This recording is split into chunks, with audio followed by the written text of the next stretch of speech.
Love might seem simple, but ancient philosophers identified four distinct types that shape everything from our relationships to society itself.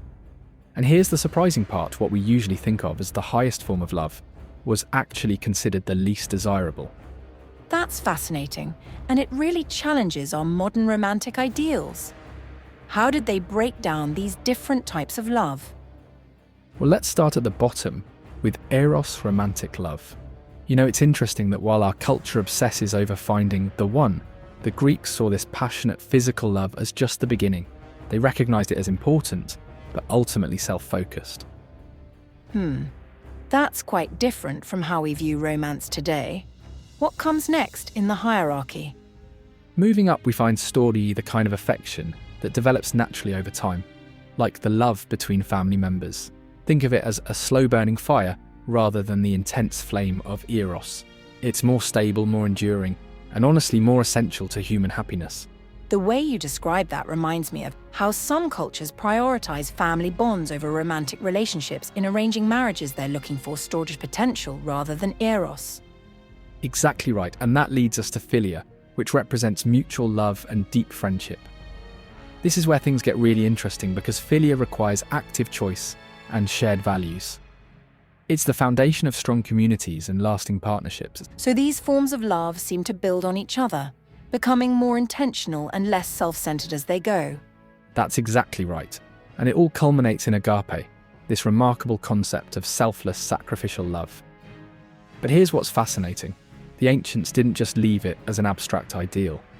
They broke it down into specific actions, what they called works of mercy. Oh, tell me more about these practical applications. How did they translate this highest form of love into actual behavior? Well, they divided these works of mercy into two categories. The corporal works address physical needs, feeding the hungry, giving drink to the thirsty, clothing the naked, sheltering the homeless. These are tangible expressions of love that require real sacrifice. That's so practical. It's like they created a roadmap for putting love into action. And then there are the spiritual works of mercy, which might be even more challenging: instructing the ignorant, counseling the doubtful, bearing wrongs patiently. These aren't just ancient concepts, they're incredibly relevant to our modern mental health crisis. I can see how these principles could transform our approach to everything from education to conflict resolution. Right, and what's particularly striking is how these different types of love can coexist and reinforce each other. Like, you might start with Eros in a relationship, develop storge over time, build philia through shared experiences, and ultimately express agape through acts of mercy. That evolution really speaks to human potential for growth.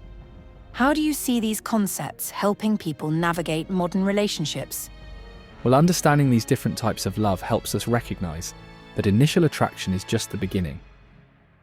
It's about seeing love as a journey of growth rather than a destination. When you understand this framework, you start looking for partners who have the capacity for deeper forms of love.